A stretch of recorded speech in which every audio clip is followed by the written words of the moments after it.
मैं ये भी मातर जी को ये कहना चाहूँगा कि राकेश भाई जो यहाँ बोले वो दिल से नहीं बोले, वो मतलब वो सब इंटॉलरेंट वगैरह का कोई मामला नहीं है। कई वर्षों से मैं जानता हूँ। नहीं, सब्जेक्ट पे ही आ रहा हूँ सर। सब्जेक्ट के सबसे बड़ा हिस्सा तो वही है। अगर वुड वाले फॉर्म में जा रहे थे आज एनीवे, माननीय उपसभापति महोदय, सच्चर कमेटी और रंगनाथ मिश्रा आयोग दोनों के संदर्भ में अब्दुल वहाब साहब का ये रेजोल्यूशन, मुझे बेहद खुशी है। लॉटरी से आता है ये रेजोल्यूशन, आज यहाँ आया और हम सब चर्चा भी कर रहे हैं। हमारे मंतव्य, हमारे रुझान अलग अलग हो सकते हैं, लेकिन 20% आबादी के प्रति अगर हमारा दृष्टिकोण उचित नहीं है, हमारे दृष्टिकोण में समग्रता में लेने का अगर भाव नहीं है, तो मैं समझता हूं कि चाहे $5 ट्रिलियन की इकोनॉमी बना लें या आलीशान महल खड़े कर लें, एक मुल्क के रूप में हम तन्हा महसूस करेंगे। ये मेरा मानना था। अब्दुल वहाब साहब ने जब रेजोल्यूशन के बारे में बोलने खड़े हुए, मुझे लगा कि एक विस्तृत फलक पर वो अपनी बात रखेंगे, लेकिन एक झिझक मैंने देखी, एक संकोच सा देखा। मैं डर नहीं कहूंगा, एक झिझक, एक संकोच, एक रिलक्टेंस जिसको अंग्रेजी में कहते हैं। सर, ये आज देश के मुसलमानों में अधिकांश की यही हालत है। एक झिझक, एक संकोच, एक रिलक्टेंस। ये सर, मैं यकीन मानिए, मैं बस कुछ बातें रखूंगा। माननीय उपसभापति महोदय, प्लीज। समाज के अंदर ध्रुवीकरण है, इससे कोई इनकार नहीं कर सकता, और यह भी कोई इनकार नहीं कर सकता कि यह ध्रुवीकरण समाज के लिए अच्छा है, इलेक्शन के लिए अच्छा हो सकता है, चुनाव के लिए अच्छा हो सकता है, लेकिन ध्रुवीकृत समाज अंदर अंदर उसको दीमक चाटने लगता है। अड़ोस पड़ोस देख लीजिए, जो मजहब के नाम पर मुल्क बने, आज उनकी क्या हालत है। अरे वो तो एक भी नहीं रह पाए, भाषा मजहब पर भारी पड़ गई। बांग्लादेश का जन्म हुआ।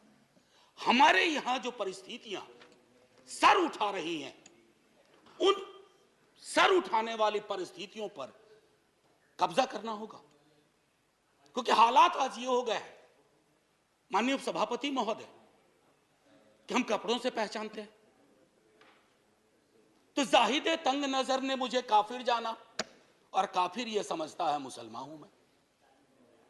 ऐसे अगर समाज बटेगा कि मेरी जुबान से, मेरी भाषा से, मेरे परिवेश से, मेरे परिधान से आप पहचान करेंगे, उसके आधार पर निर्णय करेंगे, तो वो समाज के लिए उचित नहीं है। क्योंकि इस रेजोल्यूशन का जो आखिरी जो वो एक्सपेक्ट करते हैं, वो लाइन बहुत महत्वपूर्ण है सर, मैं उसको पढ़ना चाहता हूं।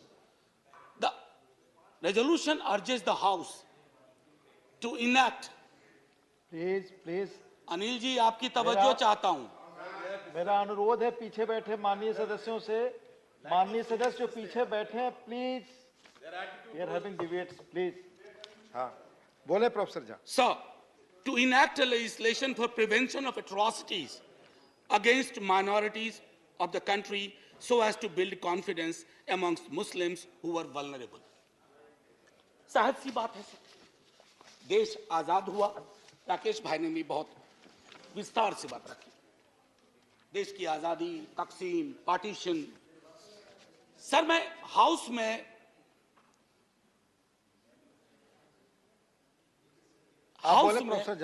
सर, असल में क्या है ना, मेरे अंदर का या राकेश भाई के भी अंदर का शिक्षक मरा नहीं है, तो अक्सर हम जब बोलते हैं जी सर, आप सिर्फ आपको मैं छात्र तो मान ही नहीं सकता। मैं तो आपके मैं सिर्फ ये कहना चाहता था, देखिए ना, तारतम्य भी टूट जाता है कि वो जो पार्टीशन का वक्त, और मैं अक्सर लोगों से कहूंगा कि आप कम्युनिस्ट हो, कांग्रेस हो, बीजेपी, जनसंघ के लोग हों, निर्दलीय हों, फ्री थिंकर हों, लास्ट फेज जो प्यारेलाल जी की है, बापू की जिंदगी का लास्ट फेज, सर उसको पढ़ा जाए। शायद 47-48 में उस लास्ट फेज को पढ़े जाने की उतनी जरूरत नहीं थी जितना 2023-24 में लास्ट फेज को पढ़े जाने की जरूरत है। हम तो आजादी का अमृत वर्ष मना रहे हैं ना। पहली सालगिरह हुई थी आजादी की 48 में। हमें उस यात्रा में देखना पड़ेगा सर कि हम कब उल्टे पांव की यात्रा पे निकल गए। और दुनिया का इतिहास गवाह है सर कि डर और खौफ अपने एक समुदाय के लिए अगर आप पैदा करते हैं और उल्टे पांव की यात्रा पे चले जाते हैं तो अंततः वो आपका भी भला नहीं करती, क्योंकि political power is never permanent sir. No, every political power, I have said this in this house, has an expiry date. व्यक्तियों का, विचारधारा का एक एक्सपायरी डेट होता है। अरे हमने तो वो दौर देखा था, सोवियत रूस कभी खत्म ही नहीं होगा, खंड खंड हो गया। हमने वो लोग देखे थे जिनके बारे में लोग कहते थे कि इनके राजपाट में सूर्य कभी डूबता नहीं। सर, उनका सूरज ऐसा डूबा। Please sir. हाँ प्रोफेसर शाह, कोई बात नहीं, कोई बात this is the same thing जो आप दोनों से अपील करता हूं हर जगह। प्लीज प्लीज, मैं वो मुझे पता है सर। मैं एक चीज कहूंगा कि गांधी जी ने उसी दौर में एक बात कही थी कि किसी भी सभ्यता, और अपने देश को हम कभी देश नहीं कहते हैं, हमारे तमाम मित्र अग्री करेंगे, सहमत होंगे, हम इसको सभ्यता कहते हैं, हिंदुस्तान की सभ्यता। तो बापू ने कहा था कि जिस सभ्यता में माइनॉरिटीज के लिए जगह नहीं होगी उसको एक सार्थक दृष्टिकोण से नहीं देखा जाएगा, वो सभ्यता चूक सी जाएगी, उसके अंदर दिक्कतें पैदा होंगी।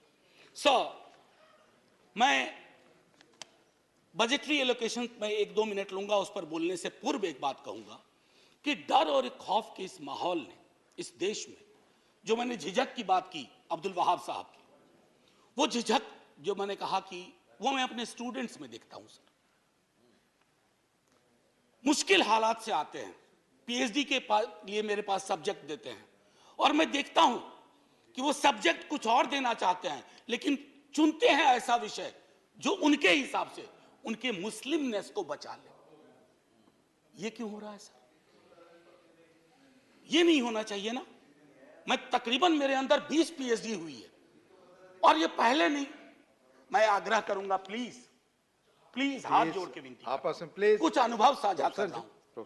20 पीएचडी हुई है। आज पिछले 7-8 वर्षों में मैं देखता हूं कि मुश्किल हालात से आ रहे हो, किस बात पे पीएचडी करनी है? डल लेक के इकोलॉजी पे। अरे साहब, फिर बात करता हूं सर, लगा कि यहां सेलेक्ट होगा कि नहीं होगा ये सब्जेक्ट। सर ये क्यों हुआ है? हमने पूरे के पूरे इकोसिस्टम में इतना जहर भर दिया है। जहरीली हवा पहले तो उनको नुकसान करती है जिसके लिए आपने हवा छोड़ी है, लेकिन सर हवा वतन की सरहद को नहीं देखती है, धर्मों की सरहद को नहीं देखती है। वो जहर इधर भी लौट के आ रहा है और वो जहर जब आता है ना सर, सब कुछ छत विच्छत करके। अभी मैंने हाल में देखा, प्रधानमंत्री जी ने चिंता व्यक्त की, प्रधानमंत्री जी ने चिंता व्यक्त की, हमारे सुप्रीम कोर्ट ने चिंता व्यक्त की कि ये क्यों हो रहा है इस देश में। शाम से नुमाइश चलती है टेलीविजन चैनल्स पे, हिंदू मुसलमान, इंडिया पाकिस्तान। यहां हमारा सवाल रोटी का है, रोजगार का है। क्यों? प्रधानमंत्री जी जब स्लोगन देते हैं, वो स्लोगन क्या इसके साथ मेल खाते हैं? लेकिन कहां से ये सह मिल रही है इन टेलीविजन चैनल्स को कि शाम से लेकर के देर रात तक नुमाइश, घृणा की, नफरत की। बहुत मुश्किल है सर। और ये मैं पहले भी कहा हूं, कई दफा मुझको अब सेंस ऑफ डेजावू होता है बोलते वक्त। इतनी बार ये बातें कही है सदन में, बाहर जब मित्र मिलते हैं वो भी ये कहते हैं, वो सहमत हैं कि ये चीजें नहीं होनी चाहिए। सर अब देखिए, कई दोस्त, कई हमारे स्टूडेंट, मैं अपनी पीड़ा शेयर करना चाहता हूं। मेरा एक स्टूडेंट है, प्लीज सर, मेरा एक स्टूडेंट है, उसका नाम है मीरान हैदर। वो जेल में है सर। अभी हाल में आपने देखा होगा कि एक माननीय उच्च न्यायालय का एक ऑब्जर्वेशन आया कि आप स्केप कोट बना रहे हो, चाहे उमर खालिद हो, खालिद सैफी हो, सरदिल ईमान हो, गुलफिसा हो, शिफाउर रहमान हो, या मीरान जो अपने स्टूडेंट का मैंने जिक्र किया। सर जो ऑब्जर्वेशन कोर्ट के आ रहे हैं, अक्सर होता है, क्विटल होता है, हो जाता है। इनके ऊपर कुछ नहीं था। 8 साल बाद सर, दुनिया में इजाद नहीं हुई वो विधा कि उसके 8 बरस लौटा दिए जाएं। मेरे स्टूडेंट्स हैं, एक 4 बरस जेल में काट करके आया, एक्विटल के बाद कोई आरोप नहीं था, लेकिन उसका 4 बरस वापस कर सकेंगे हम? ये हालत है सर एक एवरेज मुसलमान की। मैं अभी भी कह रहा हूं कि हमारी संसद में अभी भी ये ताकत है कि अब्दुल वहाब ये विषय लाते हैं और इस पर चर्चा होती है, थोड़ी मतभिन्नता होगी, लेकिन इस जो हमारी ताकत है ना लोकतंत्र की सर, इस ताकत को बचा के रखेंगे तो भरोसा होगा हर समुदाय का। इसकी जरूरत है सर। एक मैं कहना चाह रहा था डिडक्शंस को लेकर के, मेरे कई साथी कह चुके, मैं रिपीट नहीं करूंगा। टोटल बजटरी एलोकेशन, मेरे मित्र कह रहे थे कि हम एक नजर से देख रहे हैं, एनॉमलीज थी स्कॉलरशिप में। नहीं सर, सरकार खुद एडमिट की है मेरे सवाल के जवाब में कि 90% एक्सपेंडिचर नहीं हुआ। ये ऑन रिकॉर्ड है सर, 90%। ये मैंने दिसंबर 22 में मुझको ये जवाब दिया। 4000 करोड़ यूटिलाइज नहीं हुए थे। ये क्या दिखाता है सर कि पूरा का पूरा नजरिया हमारा इस समुदाय को लेकर के बहुत स्क्यूड है। बहुत तारीफ होती है, बुलडोजर बुलडोजर बुलडोजर। हमने तो यूके के पीएम को भी बिठा दिया बुलडोजर पे। सर बुलडोजर चला दो, हम पर भी चलवा दो प्लीज। मैं यही कह रहा हूं सर, बुलडोजर जिस देश में सेलिब्रेट किया जाने लगे, उस देश में ये वक्त आ गया है कि लोग गंभीरता पूर्वक सोचें, क्या बुलडोजर प्रतीक हो सकता है किसी भी चीज का? अगर है तो कोर्ट को क्यों कहना पड़ता है? माननीय न्यायालय ने कहा फिर तो हमारा काम, हम पर ताला लगा दो, बुलडोजर चला दो। और किसी को बुलडोजर बाबा के नाम से सेलिब्रेट किया जाता है। अब पता नहीं वो कैसे कंफर्टेबल है उस नाम के साथ, मैं तो नहीं हूं। सर मेरा ये कहना है कि जितने भी ह्यूमन राइट वॉच की रिपोर्ट देखें आपको स्पष्ट तौर पे मिलेगा, देश की और बाहर की मॉब लिंचिंग, हेट क्राइम्स, ये क्यों बढ़े हैं 8 वर्ष में, 9 वर्ष में अचानक मेरे देश में? ये गांधी, नेहरू, आजाद, अंबेडकर का देश है। मैं जानता हूं नेहरू को लेकर के आपके अंदर बड़ी दुविधा रहती है। एक डिमोलिशन स्क्वाड है नेहरू को खत्म करने का, और मैंने इसी सदन में कहा है नेहरू कांग्रेस की प्रॉपर्टी और कॉपीराइट नहीं है, नेहरू इस देश की विरासत है। जितना हक नेहरू पे कांग्रेस का है, एक एक हिंदुस्तानी का है। मैं जानता हूं कि कांग्रेस के दूसरे प्रधानमंत्रियों के लिए आपको उतना नहीं करना पड़ेगा, नहीं मेहनत करते हैं अटैक करने में, नेहरू पे करते हैं, क्योंकि नेहरू अभी भी दीवार बन के खड़े हैं पार्लियामेंट्री डेमोक्रेसी को प्रोटेक्ट करने के लिए। उस दीवार को जब तक आप नहीं गिराएंगे तब तक आप अपना रियलाइज नहीं कर पाएंगे goal, whatever ulterior motives you have. So मैं अब इसको बाकी चीज को, जैसे अब मैं एक बात कहूं, हमारे बिहार के एक मंत्री हैं, सब लोग, मैं नाम नहीं लूंगा, बात बात पे वो मंत्री महोदय कहते हैं कि पाकिस्तान चले जाओ, पाकिस्तान चले जाओ। ना उनको क्षेत्रफल का अंदाजा है पाकिस्तान का, ना उनको कॉम्प्लिकेशन पता है कि पाकिस्तान कैसे भेजोगे अरबों लोगों को। मुझे तो एक ह्यूमन राइट एक्टिविस्ट अस्मा जहांगीर जी को आप जानते होंगे, मैं उनके स्मृति में एक भाषण के लिए मुझे बुलाया गया, मुझे मना कर दिया गया। तो पता नहीं वो मंत्री महोदय डेली कागज लेके बैठते हैं, इसको पाकिस्तान भेजो, उसको पाकिस्तान भेजो। अरे हम सबको भेज दोगे पाकिस्तान तो मंत्री जी आप किसके मंत्री रहोगे? आपका इलाका खाली हो जाएगा। अब वो सीमांचल गए, सीमांचल में पलायन हो रहा है। उन्हीं की पार्टी के लोगों ने कहा कि ये गलत बात है, कोई पलायन नहीं हो रहा, लेकिन आपको वो कैराना मॉडल ढूंढना था सीमांचल में। तो जब तक पूरा का पूरा अब मैं आपको छोटी वानगी देके खत्म करूंगा।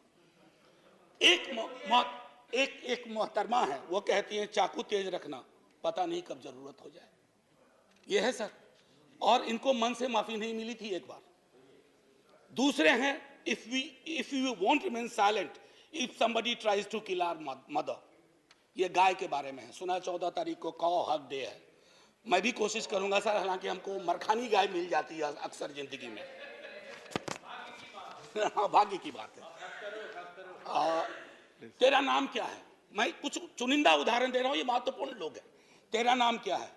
मोहम्मद नाम है तेरा, आधार कार्ड दिखा।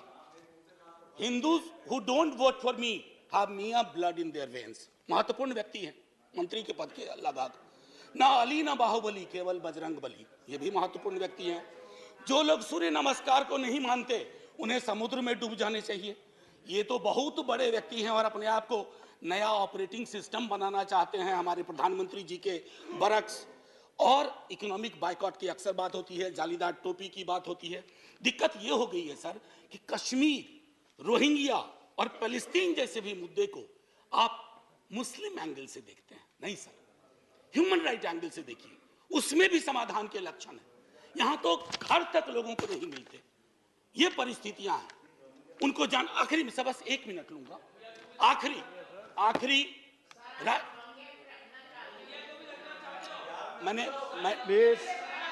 Please no cross talking. आपको मौका मिलेगा बोलने का, इधर तो आप बोले। आपने सुना नहीं। मैंने कहा कि इन मुद्दों को भी मुस्लिम एंगल से मत देखो, बस। प्लीज आपस में बातचीत नहीं, प्रोफेसर जहां बोले कंक्लूड कर प्लीज।